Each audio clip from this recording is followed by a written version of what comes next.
Um,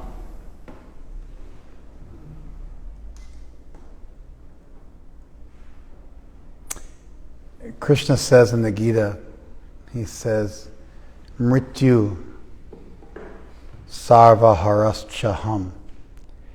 I am death, which takes everything away. And we're going to go, it's a whole verse. It's just the first portion of the verse. But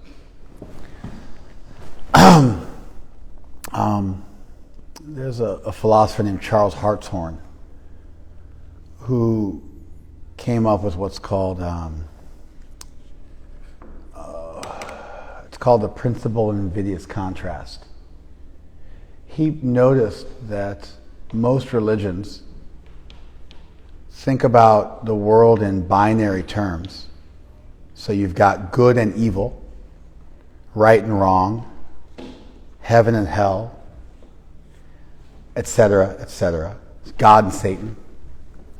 And you figure out what's good in the world, and you ascribe that to God, and then what you're left with is something bad, and then you've got nowhere to put that bad thing, which is why you have to come up with a Satan or some kind of fundamental evil, because you've divided the world up into two neat categories. One of them is divine, but then the other one becomes demonic. Do you guys follow this? It's the basic principle of dualism. And actually, we're taught to think this way. When you fill out a test, a bubble test, the bubble test has one answer and only one right answer. And certainly with a true-false. Who is that back there behind Madhuri? Huh? I see Liv, but who's next to you, Liv? Who is it? Tony? Okay. I could just see the upper half of your... Okay.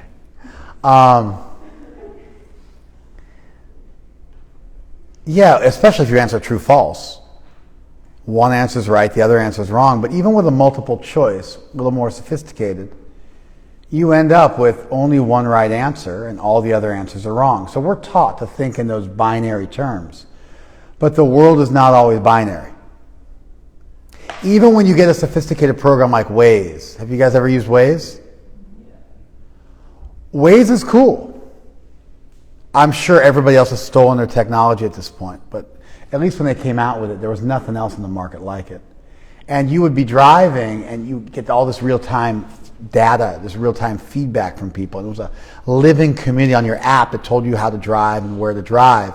And if you were to deviate from the chosen course of action, it'll tell you just to make a U-turn and get back on. But if you go too far down the wrong course, then it reshuffles the whole deck and gives you a new route to get where you want to go.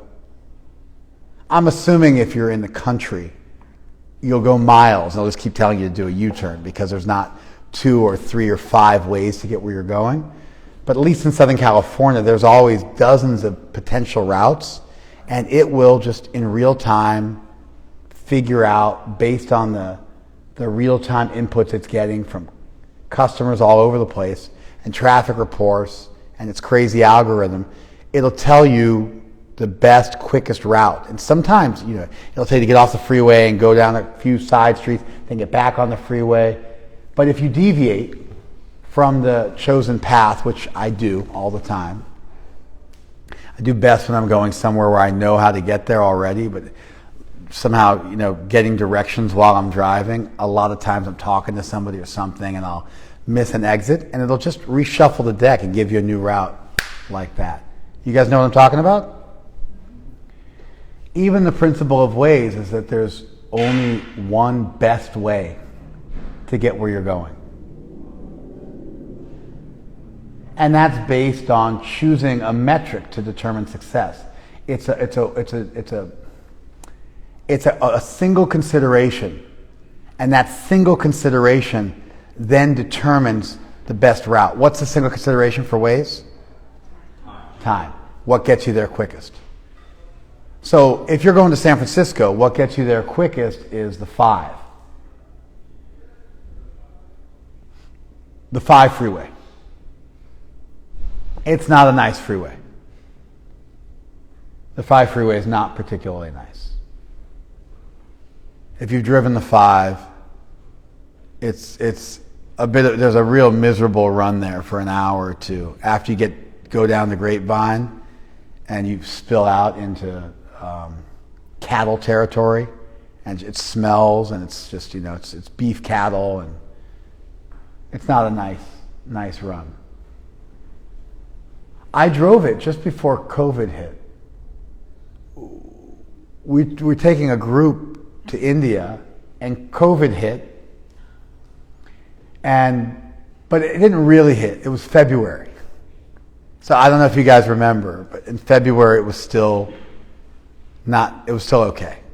The world shut down around March 6th or something like that. But back in February it was still okay. A little dicey, but we had a tour. We were going to India, to the Himalayas and some other places.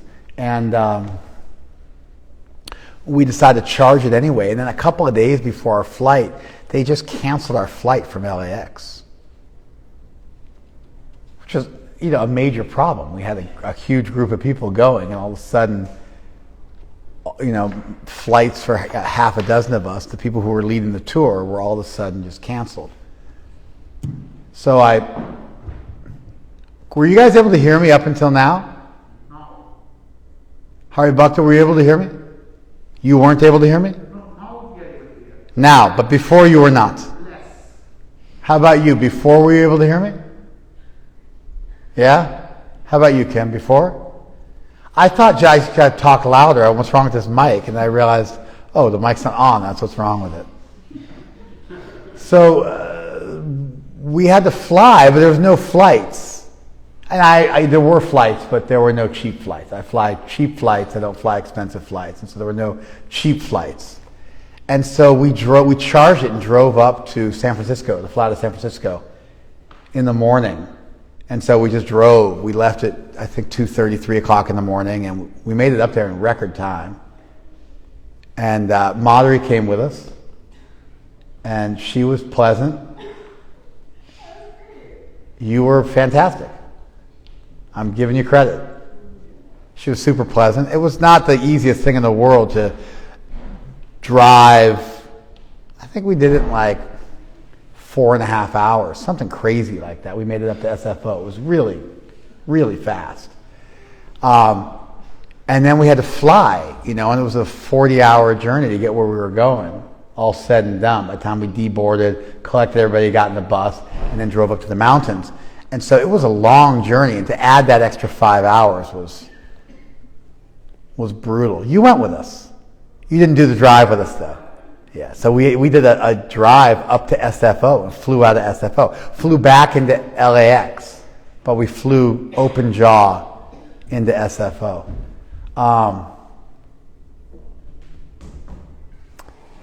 So anyway, the 5 freeway is not a very pleasant freeway. That was just a pure tangent. The 101's real nice. Have you guys driven the 101? Up to the Bay Area? That's a nice drive. Takes you through Big Sur, Monterey, Santa Barbara. You're on the coast. Santa Cruz, Half Moon Bay. It's just a bunch of great stuff. The whole journey is quite pleasant. So if you have the metric of what's the most pleasant and beautiful drive, then the 5 being the fastest route is not the most desirable route. Then what happens if you've got a mix of metrics? You want a beautiful drive, and you want a fast drive, and you want a safe drive, and you want a comfortable drive.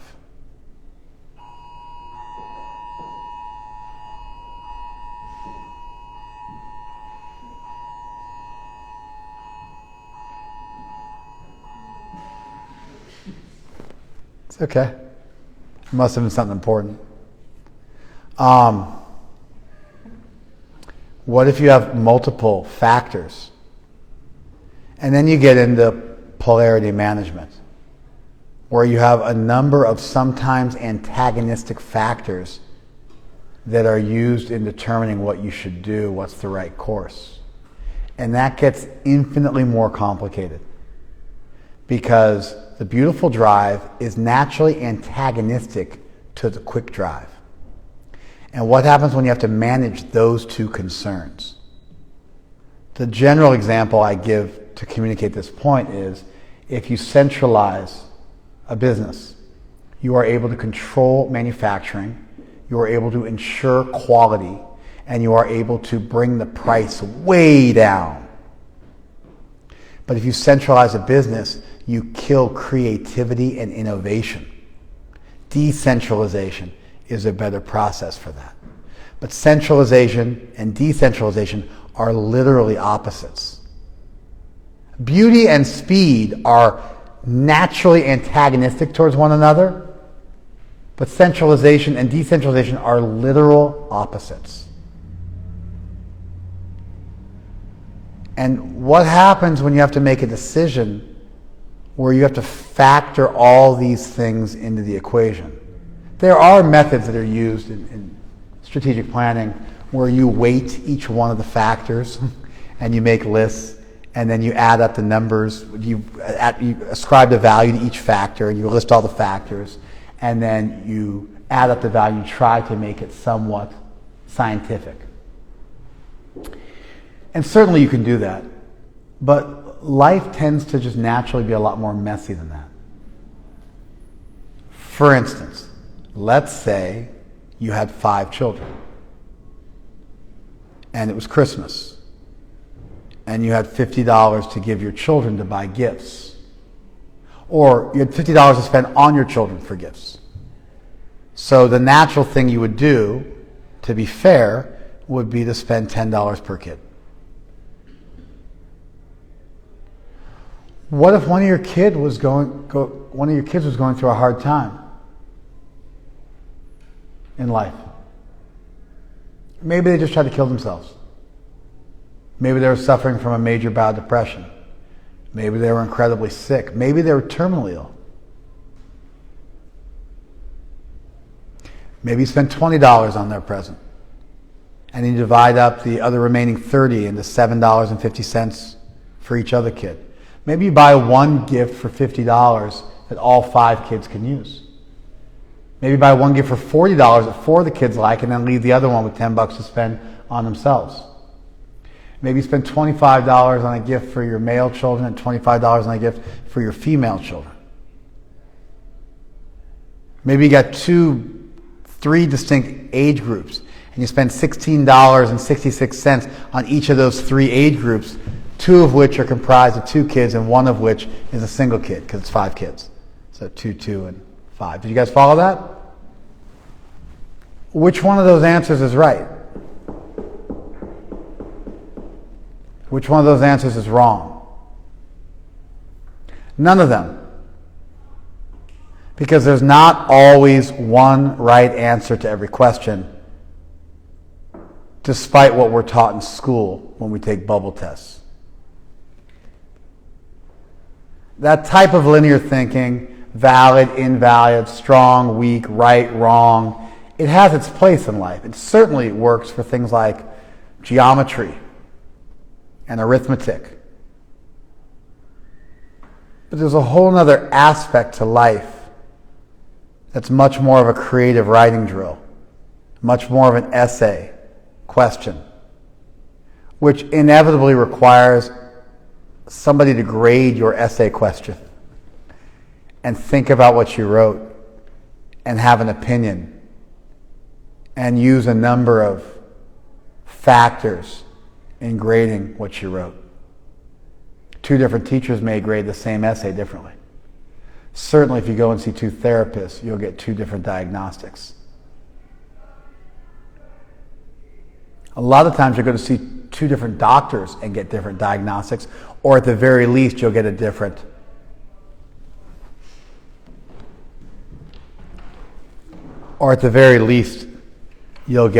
prescription. Even you get the same diagnostic, you get a different prescription. Life isn't so simple that there's only one right or wrong answer. Anyway, Charles Hartshorne was a theologian, and he realized that we tend to think about God in very binary terms. So God's either got to be white or black, male or female, old or young, or we can get more complicated. God's got to be absolute or relative, active or passive, cause or effect. Let's take a look at a big one. If God is God absolute or relative? Relative means controlled by and modified by other things, and absolute means you stand independent of other things. Ultimately, absolute means there is nothing which is more powerful than you, which acts on you and forces you to do something.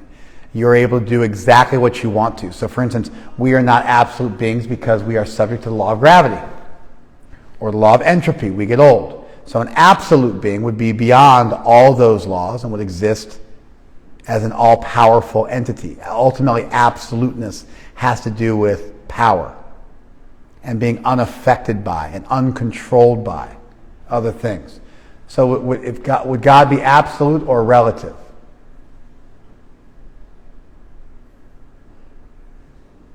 It's a simple question. Yeah, it doesn't. You shouldn't be like absolute. Like it shouldn't be that complicated. You should all be able to answer uniformly. It's like if I asked you, how do you spell hat? And you're like, H-A-T? Is God absolute or relative? Right. The problem with that answer, as easy as that answer should be to give, is that there are positive ways you can be relative.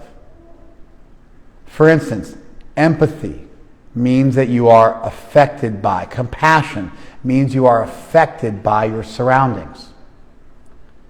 A deity that was totally absolute would also be totally unaffected by us, and thus would be incapable of empathy or compassion. And those are critical elements of love. The very nature of love is that you let someone affect you. So a deity that was totally absolute and therefore not relative, or honestly, absolute and not relative, because you can be totally absolute and totally relative. An unlimited being could potentially be that.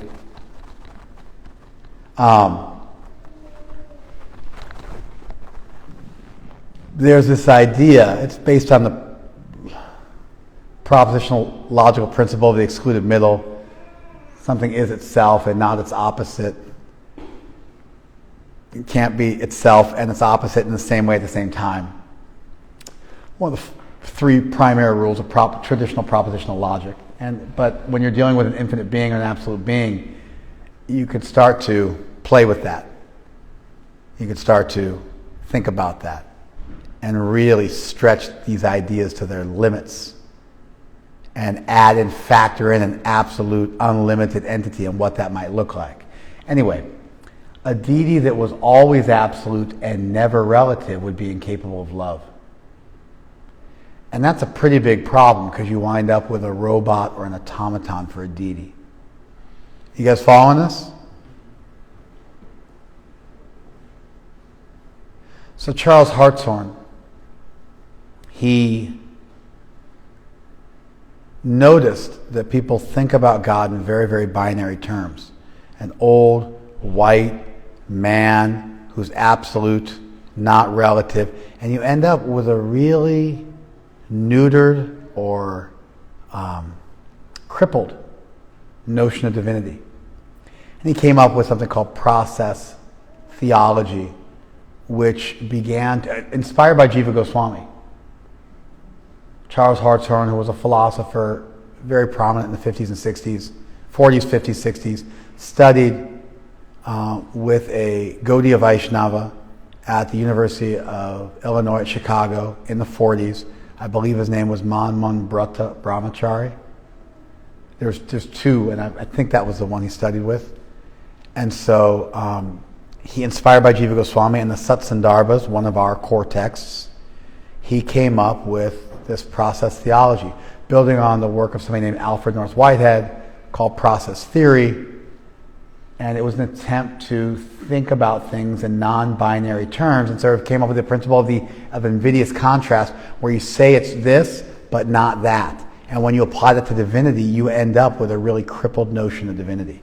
So the Gita here says, Mrityu sarva haraschaham, I am death which takes everything away.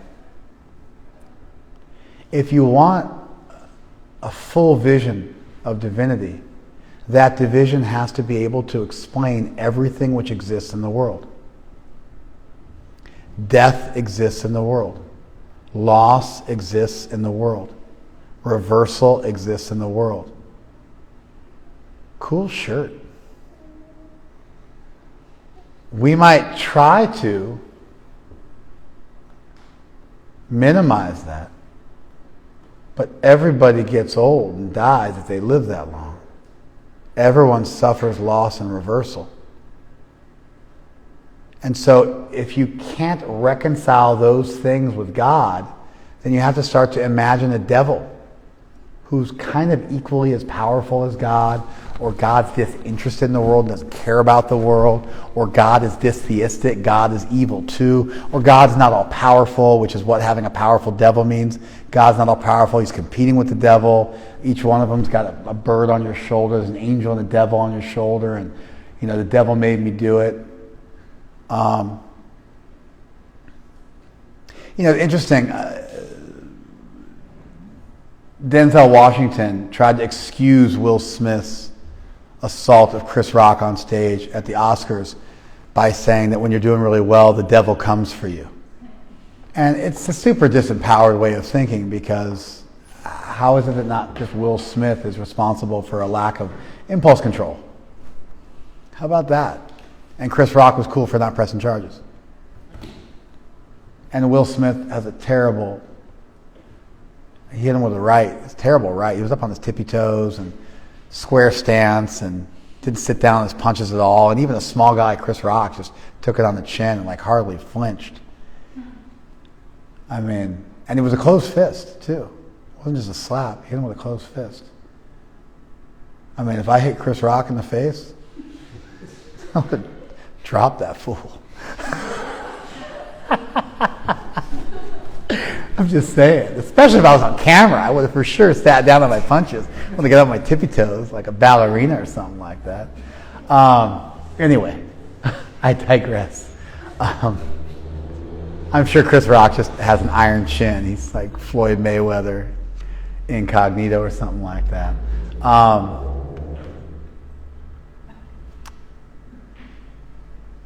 There's also a positive side of this. If you look at pagan traditions, like ancient Greece, in their writings they would oftentimes ascribe, Zeus, gave me wisdom, Apollo gave me strength. They would oftentimes speak in those kinds of terms. And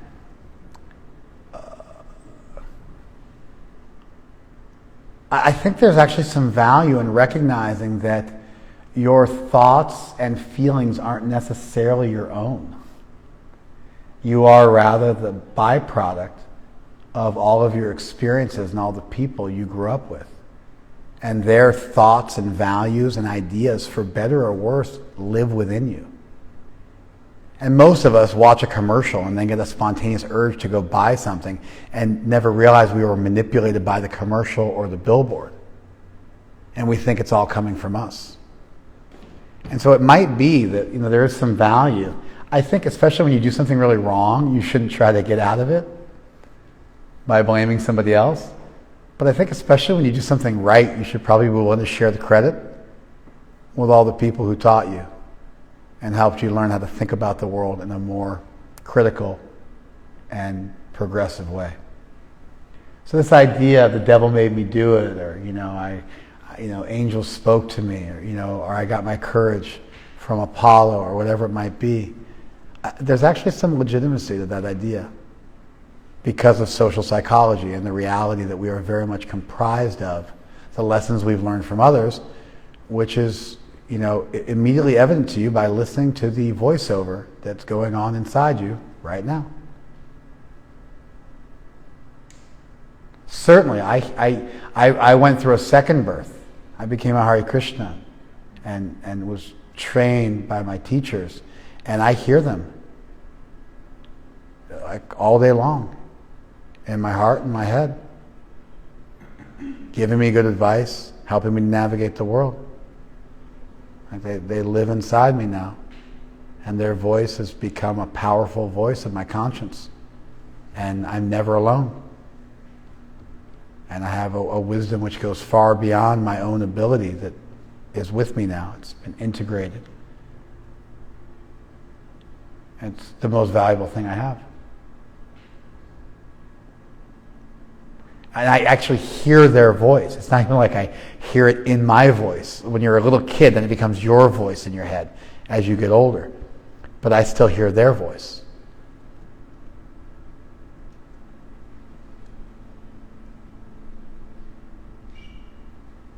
It takes some time. I think it takes a good 10 years, 5-10 years for that to happen. And if you follow that voice, if you've got good teachers, and you get that good voice in your head and you follow it, it's like having a panel of experts with you at all times, helping to give you. It doesn't take away your free will either. You still have the choice of whether you want to follow that good advice or not. And usually the advice is really obvious. It's not like you're being told to go kill your grandmother or something like that.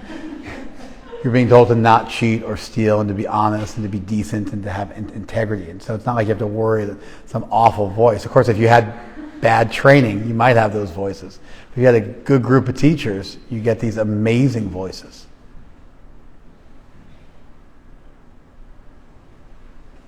Anyway, you have that binary world. You end up having to say there's good and evil in the world.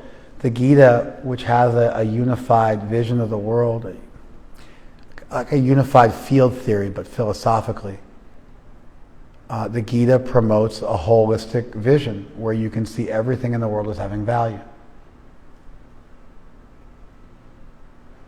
And so death also has value.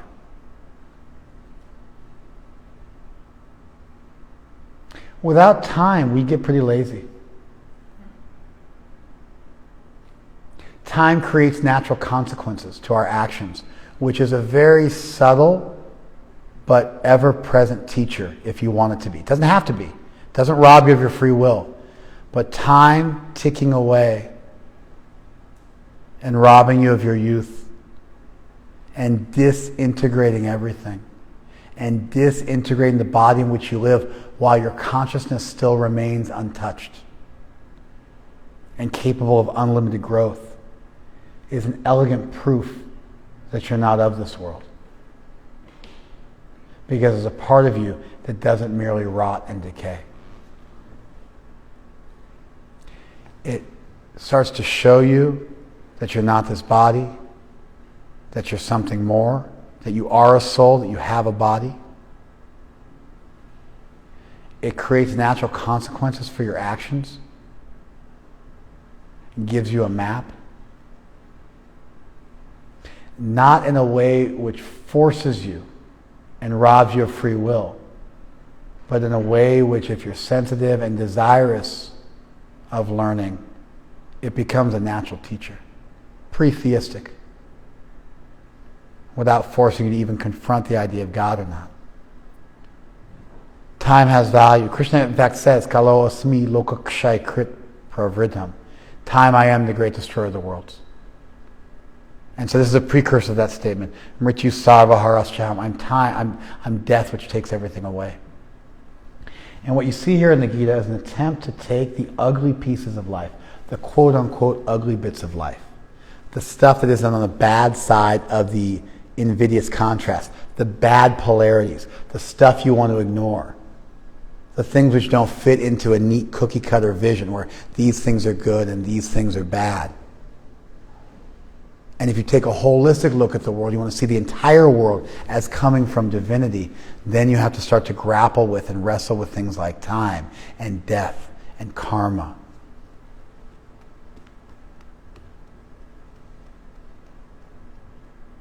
Do you guys follow that? That make sense? Okay. That wasn't what my class was about. I want to lecture on the last half of the verse, but I read the first half. I just felt obliged to at least honor it, and so we ended up doing half a class on that, or much more. I'm going to spend 5 minutes on the rest of the class. So, Mrityu Sarvaharashtraham Udbhava Cha Bhavishyatam. I'm death which takes everything away, and I'm also the generation of things and of all that will be. I'm also the source of things, and I'm also the source of everything which will be in the future. I'm all devouring death. I'm the generating principle of all that is yet to be. Among women, Narinam, of women, Kirti Shri Vak Smritir Medha Driti Kshama. I am fame, fortune, fine speech, memory, intelligence, steadfastness, and patience. Again, what you see here is Krishna is crushing the misconception that God is just life. He's life and He's death. He's the Alpha and the Omega. And God's not only masculine. All these words, Kirti, Kshama, Driti, they're all feminine words. Sanskrit is a gendered language, like guapo and guapa.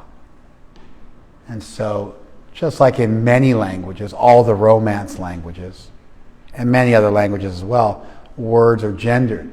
The attempting to create a gender-neutral language in English just means dealing with pronouns and changing words like chairman of the board to chairperson of the board. It's a relatively small endeavor. There's still some innate problems. We don't have a set of gender-neutral pure pronouns. You end up getting confused with plurals and things like that. But in other languages, it's just completely impossible because the entire language is gendered. And you can get sexy with like Latin X, which is something that a few Mexican people in the U.S. like. But if you look at statistics from Spanish-speaking countries, you'll find that Latinx is not the preference.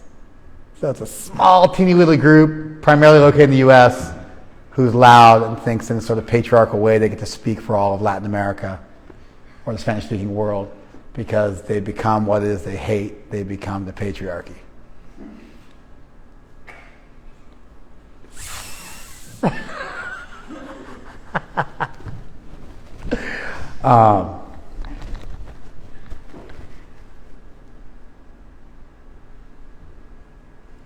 Yeah, so Sanskrit is a gendered language.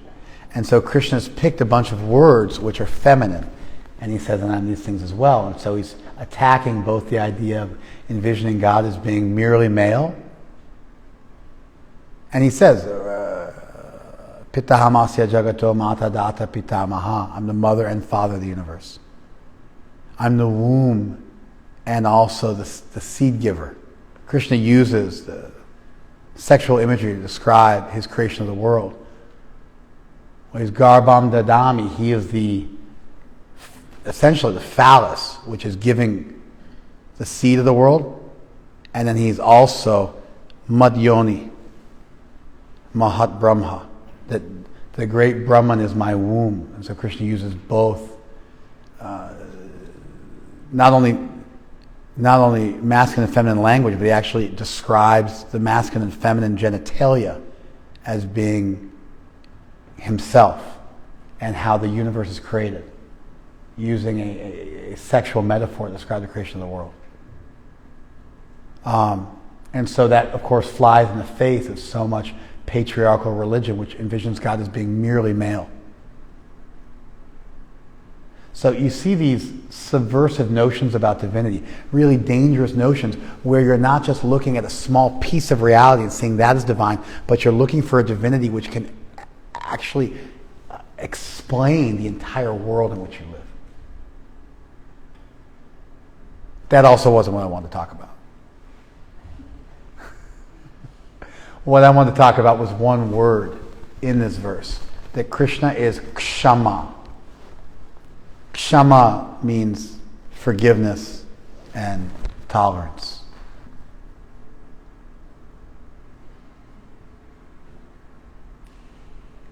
It's actually used it's used to apologize. It's also used to say please. It's essentially like please tolerate me, please forgive me.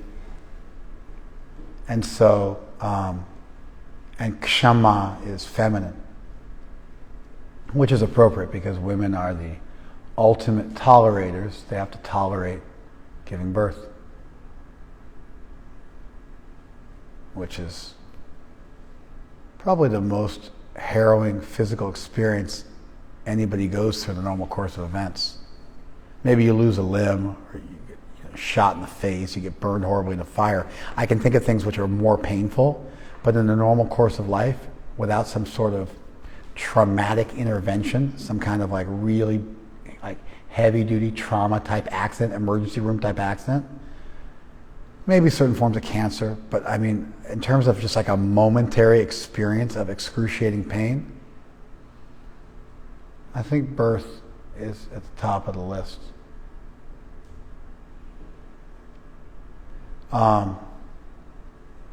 And so Krishna says, I'm tolerance, I'm forgiveness. And I was thinking about this today, or yesterday I was thinking about, and this is what I want to talk about. I also think dangerous emotions have value. And now you guys are going to see me do my fancy footwork because I'm going to merge everything I want to say with everything I just said, even though they don't have anything to do with each other. I just saw the first words and thought I had to speak on that, but now I'm going to merge it all together. And you guys are going to be like, wow, did he plan that from the beginning? And you can know that I did not. Just clever like that. And so here we go. In the same way that we should think of God as being both masculine and feminine and beyond both sexes. In the same way we should see God as being both absolute and relative. We also need to learn to value what are generally considered to be taboo emotions. One such taboo emotion that we should learn to value that is necessary to have a complete vision of life. Otherwise you're left with all these emotions you have that you can't explain or deal with, but yet there they are. And so what do you do with them? Stupefy yourself? Get upset at them? Blame somebody else for them? Ignore them? Run from them? Pretend they're not there? What do you do? And so one emotion which gets a bad rap is resentment.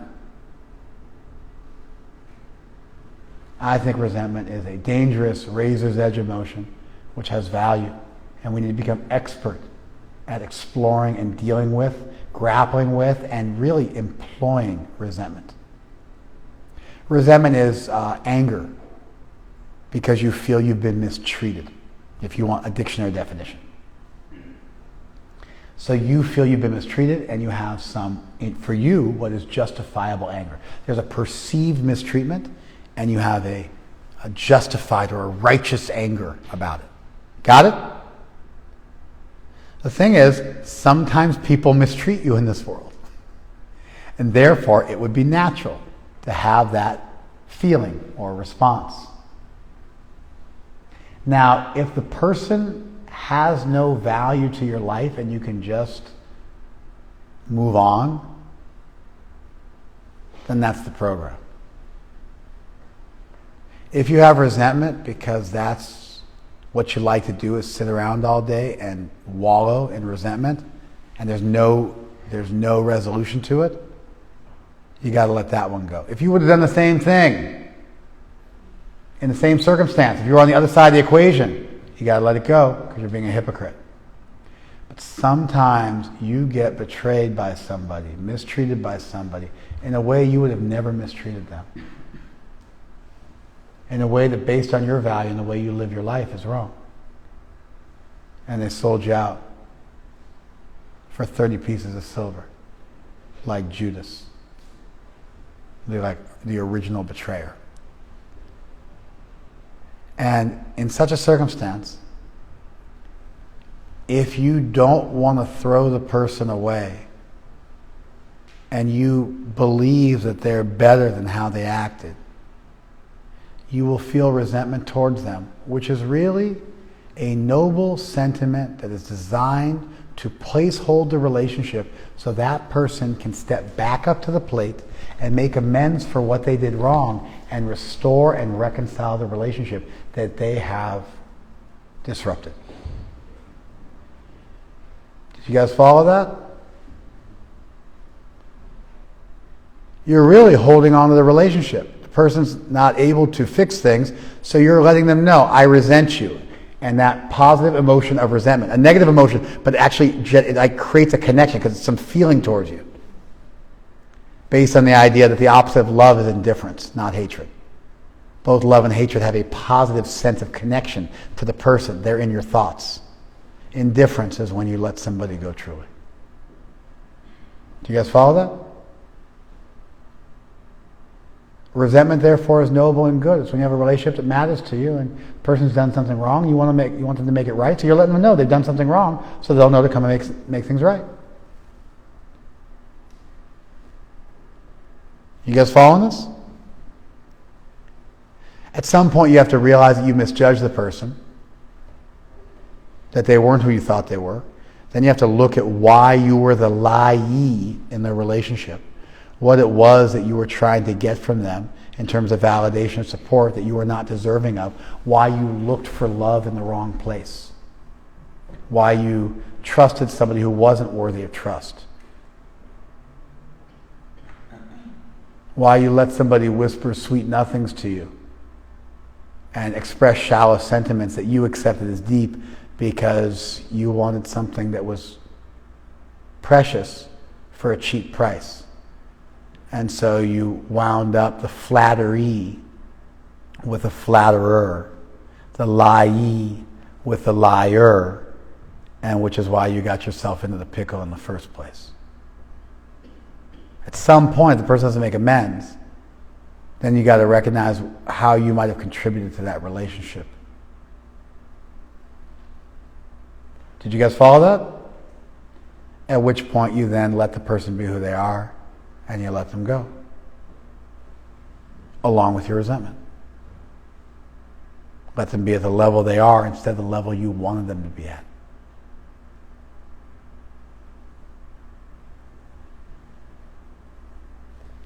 Do you guys follow that? That's also not what I want to speak about, but we're getting close. But again, more of these dangerous emotions, feminine and masculine, relative and absolute, life and death. And the thing I really want to talk about today was that if you're then, after you've done all that work, you still have a hard time letting go, even you've understood this and your complicity and how you were also part of the equation, because lying is a two-person dance. If you're a truth seeker and you let people be who they are and you learn to really look at people, everybody's telling you who they are at every moment. Everybody wears their heart on their sleeve. There's always tells. You just ignore them because you want some other result, so you don't see what's actually going on because you want to stupefy yourself because you don't want to believe the cold hard truth.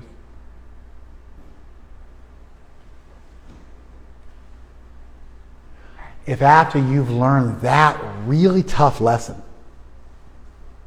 you're still having a hard time letting go because you think, oh, but this person needs to learn their lesson, or they need to make amends, or like if I forgive them, I'm justifying their behavior. I'm accepting their behavior. Do you guys follow this? I have a response to that.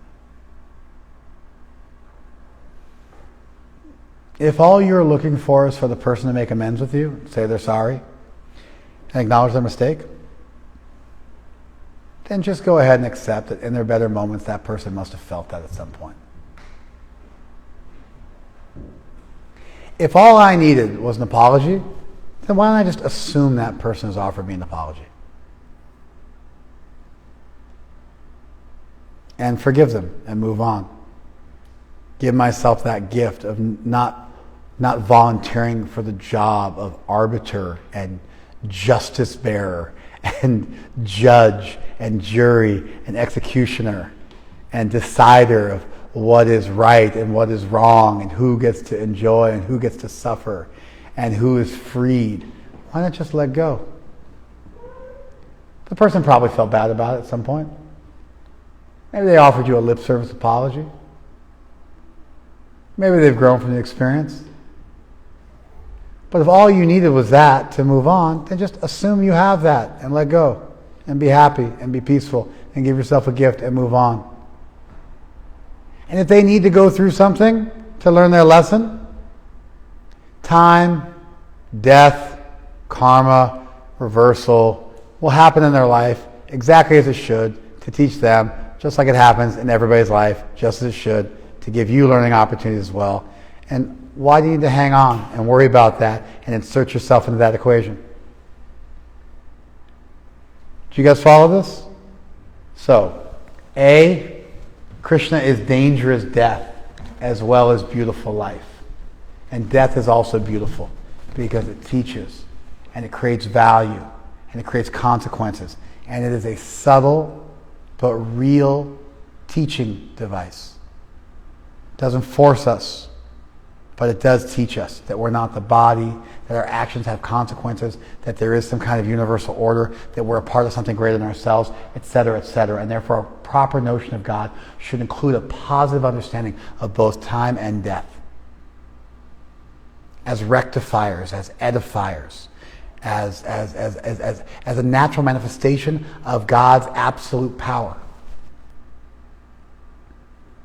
And when you start going down this road of a complete vision of divinity, it gets wild because you got to start to see God as absolute and relative, as life and death. The value in death, the value in reversal, the value in loss, the value in old age.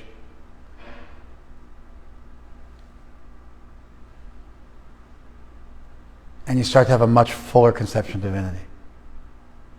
And God's also male and female.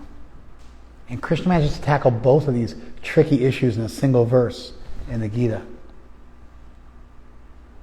And one of those words, kshama, forgiveness, is even more tricky.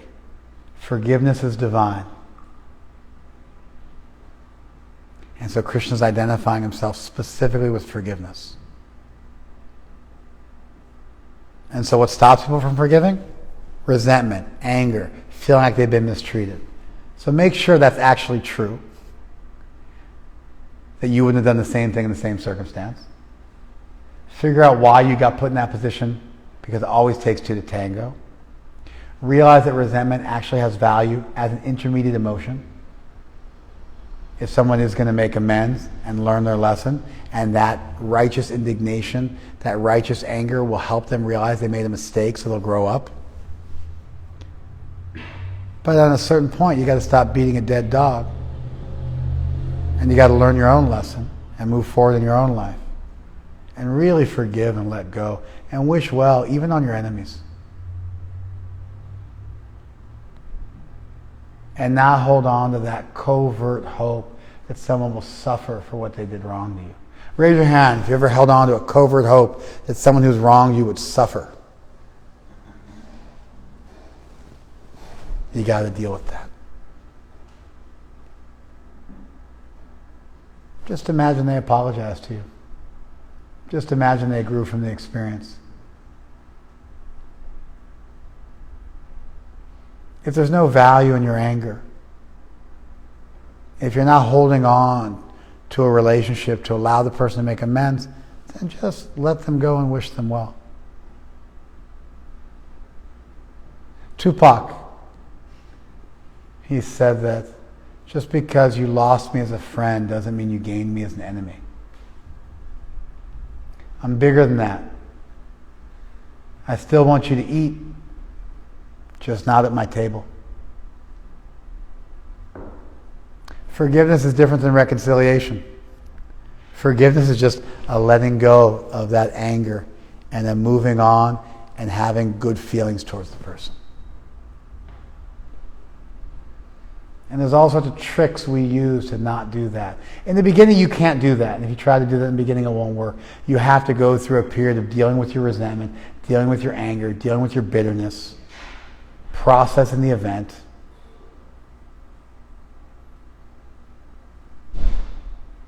And then once you've gone through that, then you're able to forgive. And that's still work.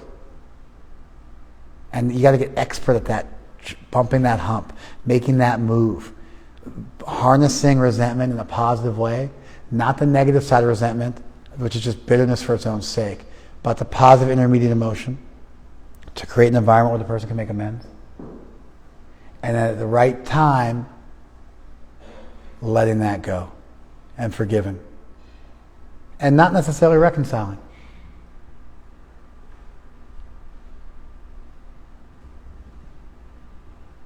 And if that person needs to learn a lesson, well, Krishna's time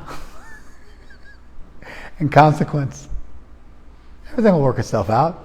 But you sure don't need to worry about that. And I got people I've wronged in the world, and I hope they're not sitting around hoping for me to fail so I learn my lesson. I really want to be like, hey, look, I learned my lesson. Why don't you just let it go, Forgive me, please. You follow? And so I practice that with other people in my life too. I want the people, of course, I try to go back and make amends with everybody. I'll try half a dozen times. Jump through hoops.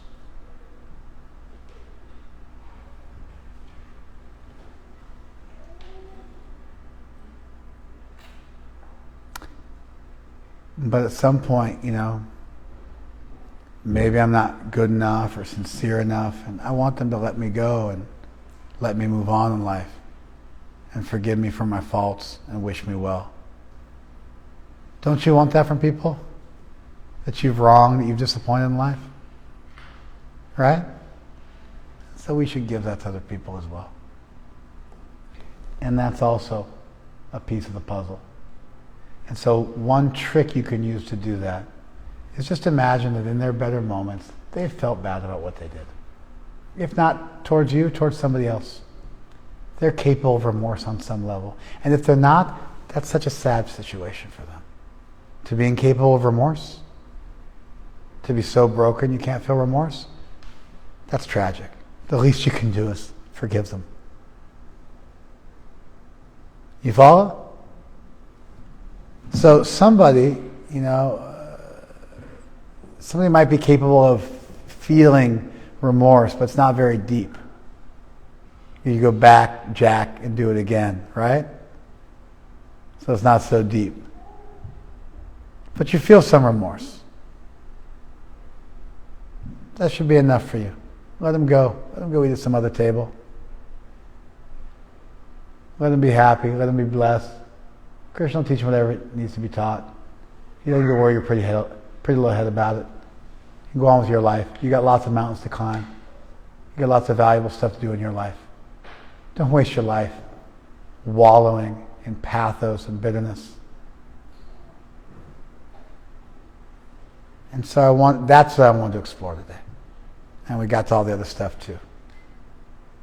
Thank you very much. Thank you. Why don't you guys give me some feedback?